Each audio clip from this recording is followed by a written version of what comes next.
Hello everyone, Zero635 here, and today I have a review on the Spirit Halloween Nightmare Harvester plush.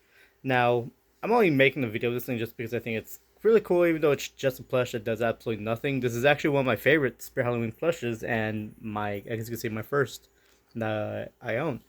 So, quick little trivia, not really trivia, but like fun facts. Nightmare Harvester is actually one of my favorite Spirit Halloween animatronics.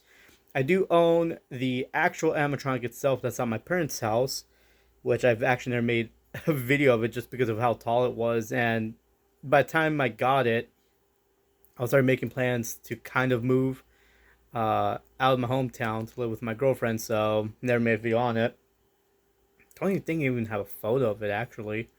But anyways, this came out a few years ago, I think. I don't remember exactly what year it came out in, but the year they came out, I had gone to Spirit. That's a bit like a little bit, a little under an hour away from here, and they didn't have them, so I just never got them at the time. And one of my friends, I had him pick one up for me, use his employee discount for it, pay him back, and him just shipping it just never ever worked out at all. So he ended up ordering me one offline, and what you call it, actually I can't remember if the first one got lost or if it's still with him. But the second one, he wrote off the website, have it shipped to me, ended up getting shipped to him because the address got changed and it got sent to him. So there was that mess.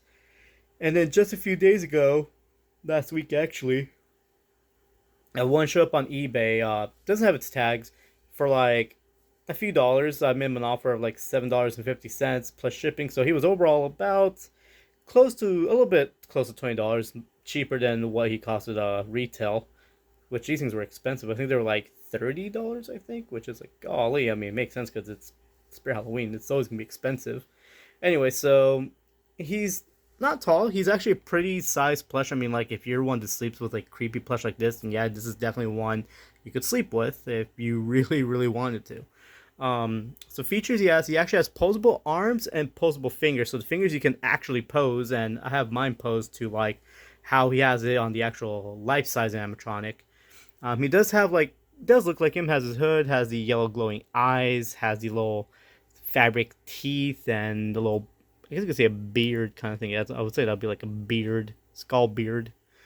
Something I wish they would have done with this is make the pumpkin light up, because I know the pumpkin on the life size animatronic does, light up, and it would be cool to add this as a feature. It would have been really, really cool where you just like squeeze it or just push a button on him somewhere and it just lights up. That, or the eyes light up too. That would be really neat. So he has all the characteristics. He has like the cloth that hangs down from him, just like the real one does. Has the string on around the waist, because when you build him, he actually has like a kind of belt kind of thing you tie around the waist. Um, this is the back. He has his feet with the two little toes, just like the real one does. Like, it's really cool. And something I've been wondering is, why did they make merchandise of him? Because there is a little dangling keychain. There's the plush, and now I think last year was the ceramic figure, the collectible ceramic figure. And now since they released the 86 video game, he's one of the bosses. So I'm just like, why is he involved? Since he wasn't one of like Spirit's most iconic animatronics compared to like a lot of the older ones. He's just, to me, he kind of seemed like a random one. But I'm really surprised that there is merchandise for this fella alone. So it's like, okay, cool. But again, it's expensive. So if you want it, unless you know someone that's willing to sell it to you for cheap, if we got friends that can get it for you for cheap with the discount, then there's that. But yeah, I mean, it's really cool. The hood is not removable; it doesn't pull back. He has this little dangling thing, so I guess when he was doing the story, they just had him hanging from this. His tag will be on the shoulder because he still has a little plastic thing, but mine doesn't have it. But I don't care. Um, yeah, there's, I guess, not much else to say about it, other than the fact, it looks really cool, very detailed and everything. And they made a handful of different ones, so I'm now curious to know which ones, if they'll make more for this following year for the 2025 season, which is gonna be interesting. But I do wonder if they ever brought him back out, like the full Amtron itself, if the head would actually be like a filled-in head, or if it will be like another half head, like the original. But yeah, his hands. When I say they're posable, I mean, see, they are indeed posable. And like I said, I was not expecting that. I just thought that a lot of these had weird hands and such. But nope, they are posable.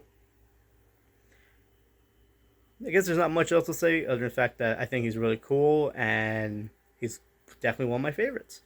If you guys want to see some more other videos, check out my channel. Anyways, I'll see you guys in the next one and stay tuned for more.